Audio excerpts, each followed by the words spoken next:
গগৈ মই প্ৰাঞ্জিকা স্কুলৰ তৃতীয় শ্ৰেণীৰ ছাত্ৰী। আজি মই ক'বলৈ লোৱা সাধুটো হৈছে বুধিয়ক শহা আৰু সিংহ। বহু সময় আগৰ কথা। এখন হাবিত বিভিন্ন প্ৰজাতিৰ জীৱ-জন্তুৱে বাস কৰিছিল।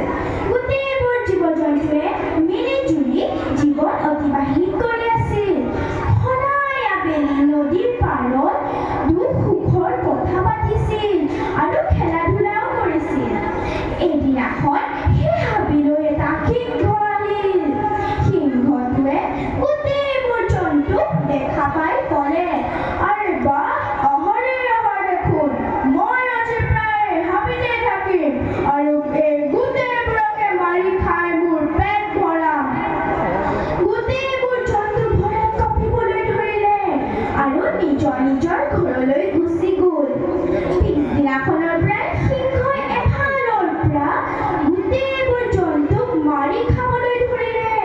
তাৰ ফলত গোটেইবোৰ জন্তু চিন্তিত হৈ পৰিল আৰু সিংহৰ ওচৰলৈ গ'ল।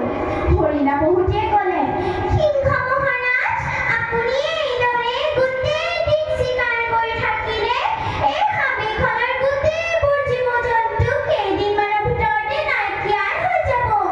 তেতিয়া আপুনি ভোকত থাকিব লাগিব।" সেই কথা শুনি সিংহই গৰজি মাৰি ক'লে, "সেইদিনাৰ কথা ভাবি মই ভোকত থাকিম নেকি?" হৰিণা পহুটিয়ে ক'লে যে সিহঁতৰ ওচৰত এটা ভাল উপায় আছে, যে প্ৰতিদিনে সিহঁতৰ মাজৰ এটা জন্তু নিজে নিজে আহিব সিংহৰ আহাৰ হ'বলৈ। সিংহই হৰিণা পহুটিৰ কথাত মান্তি হ'ল আৰু একেবাৰে ৰাতিপুৱাতে ভোজন পঠিয়াবলৈ সকিয়নি দিলে। সকলো জীৱ-জন্তুৱে সিংহৰ কথাত ধৰিলে আৰু একেবাৰে ৰাতিপুৱাতে তেনেকে সিংহই এটা জন্তু নিজৰ আহাৰ কৰিবলৈ ধৰিলে। তেনেকে সি আৰামত জীৱন কটাবলৈ ধৰিলে। এদিনাখন এটা শহাৰ পাল পৰিল।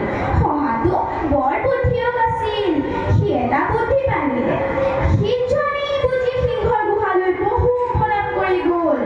সিংহ ভোকত গৰজি আছিল আৰু খঙত অগ্নিশৰ্মা হৈ আছিল। শহাটো যেতিয়া সিংহৰ গুহাত উপস্থিত হ'লগৈ, তেতিয়া সিংহই ক'লে, "ইমান দেৰি কেলে কৰিলি? তই জনা নাই মই কিমান ভোকত আছো?" তেতিয়া শহাটোৱে ক'লে, "মহাৰাজ, মই সময়মতে আহিছিলো, কিন্তু মই বাটত আহি থাকোতে আন এটা সিংহক লগ পালো। সি ক'বলৈ ধৰিলে যে আজিৰ পৰা সিহে হাবিখনৰ ৰজা। সি মোৰ লগৰটোকো মাৰি পেলালে। মই কোনোমতে প্ৰাণ ৰক্ষা কৰি আপোনাৰ ওচৰলৈ আহিছো।" সিংহটোৱে তেতিয়া ক'লে, "এই হাবিখনৰ ৰজা কেৱল মই। কোন সেই আনটো সিংহ? বল, লৈ যা মোক তাৰ ওচৰলৈ।" শহাটো সিংহটো ওচৰতে আছে বুলি সিংহটোক এটা কুঁৱাৰ ওচৰলৈ লৈ গ'ল আৰু কুঁৱাটোক জুপি চাই ক'লে, "মহাৰাজ, এইটোৱে সেই আনটো সিংহ। এই কুঁৱা